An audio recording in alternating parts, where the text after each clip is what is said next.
She wasn't running. She wasn't shouting. Just standing there, calm, steady, and still, while two police officers aimed their guns at her chest. Their voices shook, fingers tight on the triggers. To them, she looked dangerous. To everyone else watching, she looked terrified. But what none of them knew was that Ayanna Blake wasn't just another woman stopped on the street. She was armed and trained, and what she'd done just moments before would change everything. The question wasn't whether she would survive this moment. It was whether the truth ever would.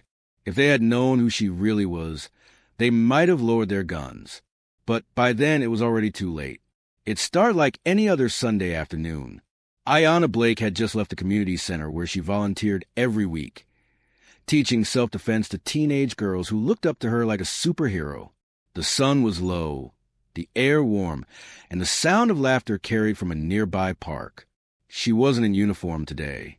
Just jeans, a plain shirt, and her old Navy cap pulled low. To anyone passing by, she looked like any other woman running weekend errands. But beneath that calm surface was someone who had seen too much: combat zones, chaos, and loss. She'd built her life around protecting others, no matter the cost. And in this quiet corner of Greenwood, she thought she'd finally found peace, until the sharp echo of tires screeching shattered the calm.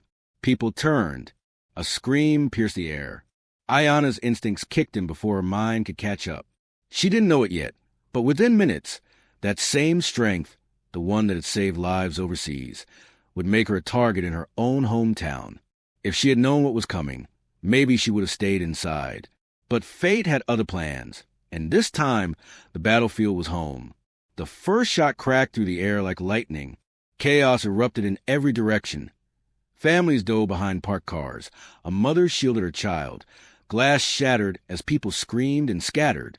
From the corner gas station, a man emerged in tactical gear, his face blank, his weapon raised. Without thinking, Ayanna moved. She dropped to one knee, scanning for angles, her training taking over. One clean breath, one steady aim, 2 shots. The man fell before his next round could leave the chamber. The silence that followed was deafening. Smoke curled from the barrel of her gun, her heartbeat sinking with the ringing in her ears. She'd stopped a massacre before it began. But before she could holster her weapon, the distant wail of sirens cut through the stillness. Relief flickered for a moment. Help was coming. Or so she thought. Patrol cars screeched to a stop, tires burning against asphalt. 2 white officers jumped out, guns already drawn. "Hands where I can see them," one shouted. Ayanna froze, confusion flashing across her face. Behind her, the shooter lay motionless, the rifle inches from his fingertips. She turned slightly to point toward the fallen man, to explain, but they didn't look. They didn't ask. They didn't see the blood-soaked body, or the rifle glinting on the pavement. All they saw was her skin, her stance, and the gun still in her hand. Her pulse quickened, not out of fear, but out of disbelief. How could the same people trained to protect not recognize one of their own? She tried to lower her weapon slowly, but their screams grew sharper, commands overlapping until they became noise. "Drop it. Now!" Her breath came shallow, her instincts fighting against her reason. The woman who'd survived war zones was now fighting to survive a misunderstanding in her own neighborhood. A few witnesses peeked from doorways, phones raised but voices silent. She could almost feel the weight of their hesitation. No one would speak, not yet. A step forward from the male officer, his gun trembling. Another inch and it would all be over. The tension was suffocating. Ayanna's mind raced. Should she shout? Should she show her ID? Should she drop the gun and risk being shot anyway? Every option felt like a death sentence. Somewhere in the crowd, a small boy whimpered, his mother whispering for him to stay quiet. That sound grounded her. Ayanna inhaled, exhaled, calm and deliberate, eyes locked on the officers. They didn't see the steadiness of a trained soldier. They saw defiance. The injustice of it all burned in her chest. She had saved their city, and now their city wanted to erase her. In that moment, she understood something she'd always known but hoped had changed, that in the wrong light, heroism could still look like a threat. She didn't move, didn't speak, just waited, heart pounding against her ribs as the sun dipped lower. painting her shadow across the asphalt. Around her, the air grew heavier, and the line between justice and judgment blurred beyond recognition. The silence before the next second felt eternal, and whatever happened next would decide everything. She thought she'd faced danger before, but this was different. This wasn't a battlefield. It was a test, and the real enemy wasn't holding a gun. The world seemed to shrink around her. 2 guns aimed, 2 fingers trembling on triggers, and 100 unseen eyes watching from behind windows and phone screens. Ayanna stood still, the weight of her weapon hanging at her side like a test she never agreed to take. "Drop it!" the officer shouted again, his voice cracking under fear disguised as authority. She could see it in their faces. The split-second calculations, the panic, the unspoken thought that one wrong breath could justify the unthinkable. The smell of burnt asphalt, the low hum of sirens still echoing, the metallic taste of adrenaline, it all pressing on her. And then, as if the world slowed to a crawl, something slipped from her back pocket and hit the ground with a dull thud. The nearest officer flinched, almost fired. But the sound that followed wasn't gunfire. It was a soft flap of a wallet opening to reveal her Navy ID, her photo, her name, Lieutenant Commander Ayanna Blake. The realization hit them like a second explosion. Their eyes widened, their grips loosened, but the shame came too late. She turned slowly, the pistol now held harmlessly by her fingertips, voice low and steady. Each word sharp enough to cut through their fear. "You don't even know what happened here," she said, not pleading, not angry, just tired.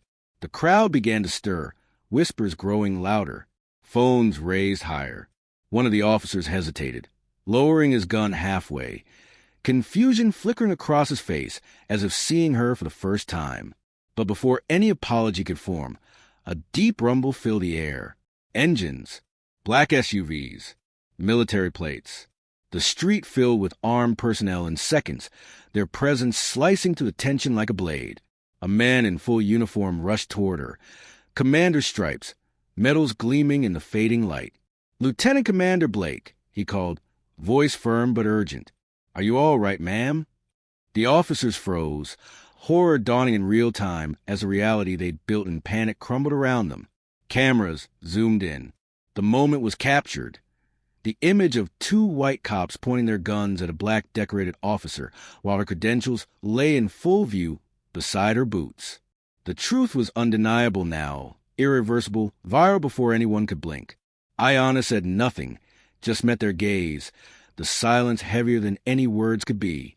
The convoy commander turned to the officers, fury barely contained. "What the hell happened here?" he demanded. But no one answered. Ayanna didn't need to. Her eyes said it all. This wasn't about a misunderstanding. It was about everything that had come before it, and everything that would come after. The kind of story America tells over and over, only with new faces, new names, the same fear. And as she stood there, surrounded by flashing lights and shame, one thought echoed louder than the sirens. Even in uniform, even with proof, she was still seen as a threat before she was seen as a person. They had finally lowered their guns, but the damage was already done.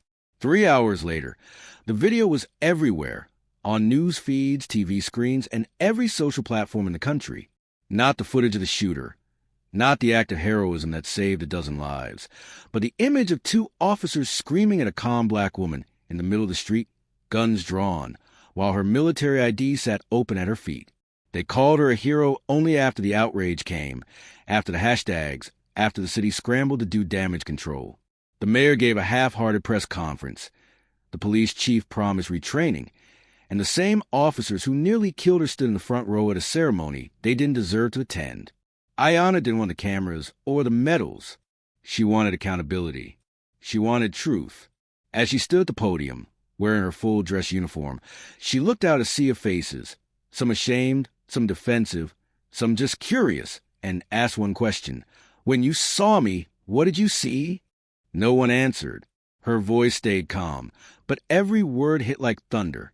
"That day, I wasn't a suspect. I wasn't a threat. I was the one who protected you. But you didn't see that.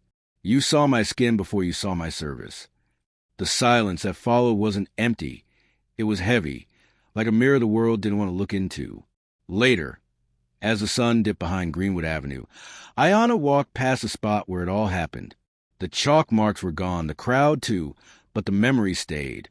A child rode by on a bike and called out, "Thanks for saving my mom." Ayanna smiled faintly, nodded, and kept walking.